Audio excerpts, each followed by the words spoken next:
Donc maintenant, je vais faire une synthèse de comment est-ce qu'on peut prédire la solubilité d'un composé dans une solution aqueuse ou non. Donc de manière générale, pour être capable de déterminer la solubilité d'un composé dans un solvant, il faut essayer d'évaluer quelle est la nature du composé qui est le soluté et quelle est la nature du composé qui est le solvant. Parce que, dépendant si c'est un composé moléculaire ou un composé ionique, il faut prendre en considération différents facteurs. Donc, si on commence avec les composés moléculaires, disons que le soluté et le solvant sont des composés moléculaires. Dans cette situation-ci, il faut regarder les types de forces intermoléculaires qui sont similaires entre le soluté et le solvant. Plus que le soluté est similaire au solvant, plus qu'il va être soluble dans le solvant.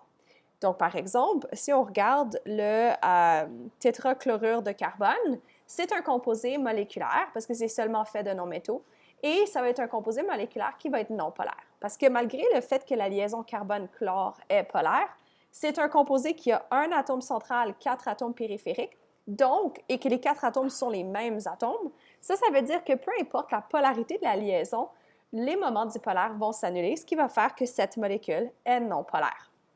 Et si on évalue sa solubilité en tant que soluté dans le benzène, qui lui aussi est un composé moléculaire fait uniquement de non-métaux et qui lui aussi est non polaire, parce qu'il est fait de liaisons carbone-carbone et carbone-hydrogène qui sont des liaisons non polaires. Donc, il n'a aucune liaison covalente polaire, donc ne peut pas être polaire. Ce soluté et ce solvant sont des composés moléculaires et ils sont non polaires. Donc, ils ont des similarités au niveau des forces intermoléculaires qui s'exercent entre elles. Les deux peuvent seulement faire des forces de dispersion de London ou peuvent seulement être attirés les unes aux autres par des forces de dispersion de London. Donc, ils vont être solubles l'un dans l'autre. Le tétrachlorure de carbone va être soluble dans le benzène. Parce que la force qu'ils ont en commun est la seule force qu'ils ont, qui est la force de dispersion de London. Par contre, le tétrachlorure de carbone et le benzène ne peuvent pas être solubles dans l'eau. Pourquoi? Mais parce que l'eau est un composé moléculaire qui est polaire. Et donc, lui, ses forces prédominantes ne sont pas les forces de dispersion de London. Il a des forces de dispersion de London, mais sa force prédominante, c'est la liaison hydrogène et qui est une force dipôle-dipôle qui est spéciale. Donc, ils n'ont pas des forces intermoléculaires similaires et donc ne vont pas être très solubles ou du tout solubles l'un dans l'autre. Ça va causer l'orientation des molécules d'eau autour de ces solvants, de ces solutés qui sont non polaires. Et ça va faire en sorte que ça va augmenter l'ordre, ce qui est quelque chose qui va faire en sorte que les composés qui sont non polaires dans un solvant polaire vont vouloir s'agréger ensemble, donc vont vouloir se mettre ensemble pour essayer de diminuer la quantité de composés de molécules d'eau qui vont, eux, être organisés, donc pour augmenter le désordre selon les forces hydrophobes. Donc, ce qui va faire en sorte que les deux ne vont pas se mélanger l'un à l'autre. Si c'est un composé qui est ionique, par contre, là, il faut utiliser une autre logique pour pouvoir expliquer la solubilité. De manière générale, les composés ioniques sont solubles dans l'eau parce qu'il y a une force ion-dipôle qui est relativement forte et qui permet au composé ionique d'être attiré aux ions, du composé ionique d'être attiré aux charges partielles des atomes de ta molécule qui est polaire, qui est ton dipôle. Et ces facteurs qui font en sorte que la force ion-dipôle est plus forte que la force électrostatique va être à cause du fait que ça va dépendre des caractéristiques des ions, par exemple. On sait que la force d'attraction entre un anion et un cation, donc la force électrostatique, qui est la force soluté-soluté, va être influencée par les charges des ions et les rayons ioniques. On a vu à l'unité 1 que plus que les charges des ions est grande, plus que la force électrostatique qui maintient ces deux ions ensemble sont grandes. Par contre, et on a aussi vu que plus le rayon ionique est petit, plus que les ions vont être proches des uns des autres et plus que la force d'attraction entre les deux ions va être grande, donc plus que la force électrostatique est grande. Ça veut dire que les composés ioniques qui sont les plus difficiles à séparer vont être les composés ioniques qui sont les plus petits avec les plus grandes charges. Et les composés ioniques qui sont plus faciles à séparer, donc l'anion et le cation vont être le plus facile à séparer, vont être entre des gros composés ioniques, donc avec des gros ions, et qui vont avoir des charges qui sont petites, donc de 1 ou moins. Ça va faire en sorte que les composés ioniques, quand tu les mets dans l'eau, la force électrostatique va être plus faible, ce qui va faire en sorte que la force ion-dipôle, qui est la force entre le soluté et le solvant, va être plus grande, ce qui permet leur dissolution. Maintenant, ça, c'est un petit peu difficile à prédire, juste en connaissant la force électrostatique et les facteurs qui l'influencent.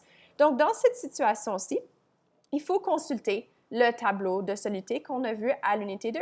Donc, quand on essaie d'évaluer la solubilité d'un composé ionique dans l'eau, il faut simplement regarder le tableau de solubilité et les composés qui sont peu solubles vont être ceux qui ne vont pas se dissoudre facilement et vont rester sous forme d'un précipité solide, tandis que ceux qui vont être solubles vont généralement se dissoudre facilement. J'aimerais vous rappeler que les composés ioniques composant des métaux alcalins vont toujours être solubles et les composés ioniques possédant des nitrates vont aussi être presque toujours solubles en solution aqueuse. Donc, ça, c'est quelques petites particularités à peut-être se rappeler parce que ça va rendre les choses plus faciles plus tard. Donc, quand on a un composé ionique, c'est important d'aller consulter le tableau de solubilité pour pouvoir savoir si les composés ioniques peuvent être solubles dans l'eau ou non. Et la raison qu'ils sont solubles dans l'eau ou non, c'est parce que la force électrostatique, donc celle entre les deux ions, devrait être plus faible que la force ion-dipôle entre la molécule polaire et le composé ionique lui-même, faisant en sorte que la force soluté-solvant va être plus grande, ce qui permet la dissolution. Ce qui va aussi augmenter le désordre d'après ce que j'ai dit dans la dernière vidéo. C'est-à-dire que si je vous pose une question où je vous dis « prédisez la solubilité d'un soluté dans un solvant particulier ». Donc, disons que le brome est le soluté et l'hexane est le solvant. Dans cette situation-ci, il faut évaluer. Il faut évaluer premièrement, est-ce qu'ils sont moléculaires ou ioniques? Donc, le brome, c'est un composé moléculaire. L'hexane est aussi un composé moléculaire. Je sais qu'ils sont moléculaires parce que c'est des non-métaux. Le brome va être diatomique et donc a une électronégativité de 0. Donc, la différence d'électronégativité de la liaison brome-brome est égale à 0. Et donc, ça veut dire qu'il est non polaire. L'hexane est un composé moléculaire fait de carbone et d'hydrogène. Donc, il y a une liaison carbone-carbone dont l'électronégativité va être égale à 0. Et une liaison carbone-hydrogène qui, elle, va avoir une différence d'électronégativité de 0,4. Mais les deux vont être considérés comme étant non polaires parce que c'est inférieur à 0,4. Donc, inférieur ou égal à 0,4, la différence d'électronégativité. Donc, dans ce cas-ci, on sait que c'est non polaire. Donc, ici, tu as deux composés moléculaires, un soluté non polaire, un solvant non polaire. Et donc, les deux vont avoir des forces en commun, puis la force en commun va être la force de dispersion de London. Donc, lui, il y a les forces de dispersion de London, force de dispersion de London, c'est des forces communes, donc, et c'est non polaire avec non polaire, donc ça va être soluble. Donc, dans ce contexte-ci, on sait que le brome est soluble dans l'hexane, car les deux sont non polaires et ont des forces de dispersion de London en commun. Maintenant, si on regarde encore l'autre combinaison qu'on nous a donnée, le brome, on l'a déjà évalué, on a dit que c'est moléculaire et ça a une différence d'électronégativité de 0, donc c'est non polaire. Par contre, l'eau, donc l'état molécule d'eau qui est pliée, étant pliée, ça va faire en sorte, j'arrive pas à mettre mes doublets libres, ma tablette ne me laisse pas pour une raison ou une autre, voilà. Ça va faire que tu vas avoir une liaison oxygène-hydrogène. Je me rappelle plus c'est quoi l'électronégativité, je crois que c'est 0,1. Laisse-moi juste vérifier. Ah non, 1,02. Excuse-moi. Bon, on regarde. Hydrogène, oxygène. Ouais, 1,02. Donc, 1,02. Ou 1,2 plutôt. Ça, on sait que ça veut dire que ça va être polaire. Donc, tu as un composé non polaire qui a des FDL et un composé polaire qui, lui, sa force prédominante va être la liaison H, la liaison hydrogène, ou la liaison dipôle-dipôle. Donc, dipôle, dipôle. Je vais juste mettre Didi. À cause de ça, ils n'ont pas des forces en commun. Tu as un composé qui est une soluté non polaire avec un solvant polaire, donc la polarité n'est pas la même. Donc, dans cette situation-là, on peut dire que le brome n'est pas soluble dans l'eau, car le brome est non polaire et l'eau est polaire. Ensuite, on vous demande, est-ce que le chlorure de potassium est soluble dans le fluorométhane? Donc ici, si on regarde, on sait que ça, c'est un composé ionique. Je n'ai pas besoin de faire la différence d'électronégativité, je sais que c'est un composé ionique parce que c'est fait d'un métal et un non-métal. Le potassium, c'est un métal, le chlore, c'est un non-métal. Ça veut dire que c'est ionique. Étant ionique, on ne peut pas évaluer une polarité parce que la polarité dépend de la différence d'électronégativité et ça va être seulement entre deux atomes qui sont des non-métaux.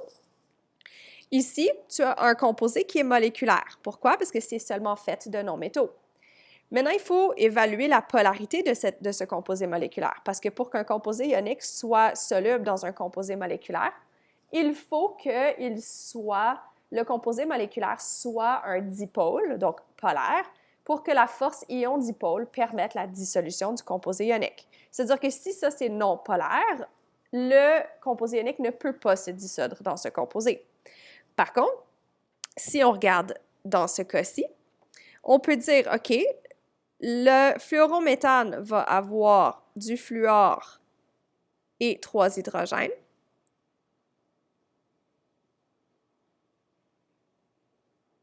Et la différence d'électronégativité entre le carbone et le fluor va être supérieure à 0,4.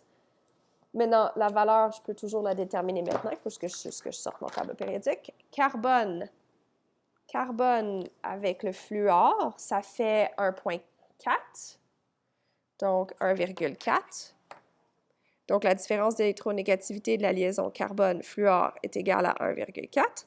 Donc, ici, on a une liaison polaire avec une charge partielle positive sur le carbone. Donc, ici, charge partielle positive sur le carbone, charge partielle négative sur le fluor. La liaison carbone-hydrogène est non polaire. Ici, donc, tu as 3 liaisons non polaires, mais une liaison covalente polaire. Donc, la molécule, au total, est polaire parce que tu as juste un moment dipolaire qui ne peut pas être annulé.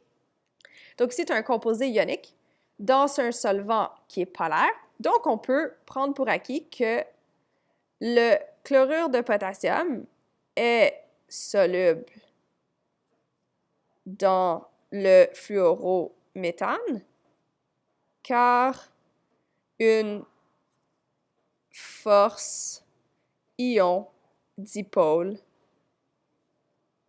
peut s'exercer entre les ions et les charges partielles. J'arrive pas à écrire sur le reste de ma tablette, mais il y a un S à partiel, puis c'est un P. Donc, qu'est-ce que je veux dire par là? Tu as un cation, K+, qui, lui, va être attiré par les charges partielles négatives de ton fluor, et il va y avoir un anion, Cl-, qui, lui, va être attiré par les charges partielles positives de ton carbone, et ça va être attiré par la force ion-dipôle. Parce que tu as un dipôle, qui est une molécule polaire et qui a des charges partielles positives et négatives, et tu as des composés ioniques. Ensuite, on vous dit, est-ce que le chlorure de potassium est soluble dans l'ammoniac? On sait que ça, c'est un composé ionique, le chlorure de potassium. Pour qu'il soit soluble, il faut qu'il soit capable de former des liaisons ion-dipôle avec le solvant. Donc, le solvant doit être polaire, ce qui veut dire qu'il faut qu'on évalue si l'ammoniac est polaire. Pour être capable de faire ça, on doit dessiner la structure de la molécule, la structure de Lewis. Donc, ça, c'est ton ammoniac. C'est la liaison azote-hydrogène va avoir une différence d'électronégativité de 1,8. Non, pas 1,8. 0,8. Donc, c'est au-dessus de 1,4, donc c'est polaire. C'est des non-métaux, donc c'est un composé moléculaire polaire. Et si on regarde les moments dipolaires, donc tu as un moment dipolaire dans cette direction, un là, à cause que c'est une molécule qui a un atome central, 3 atomes périphériques et un doublet libre, c'est pas une molécule où les moments dipolaires vont s'annuler. Donc, tu vas avoir des charges partielles positives sur tes hydrogènes et des charges partielles négatives sur ton azote. Donc, dans cette situation-là, tu peux avoir une force ion-dipôle qui va s'exercer, où le potassium va être attiré par les charges partielles négatives de l'azote et le chlore va être attiré par les charges partielles positives de l'hydrogène par des forces ion-dipôle. Donc ici, c'est encore une fois des forces ion-dipôle.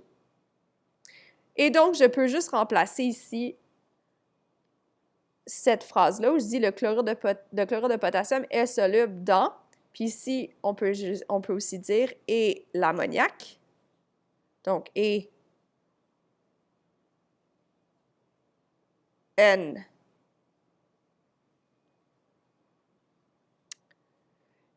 et NH3, car tu peux avoir des forces ion-dipôle qui peuvent s'exercer entre les cations et les charges partielles négatives et les anions avec les charges partielles positives. Si un de ces solvants était non polaire, il n'y aurait pas la possibilité de faire des liaisons ion-dipôle parce qu'une molécule non polaire n'a pas de charge partielle positive ni négative. Et donc, dans ce contexte-ci, on devrait dire que la soluté, qui serait un composé ionique, serait non soluble dans le solvant qui est non polaire. Maintenant, si je reviens un petit peu à ce tableau de solubilité, j'aimerais peut-être aussi vous rappeler que ce tableau de solubilité, c'est dans l'eau. Ça veut dire qu'ici, le solvant est l'eau.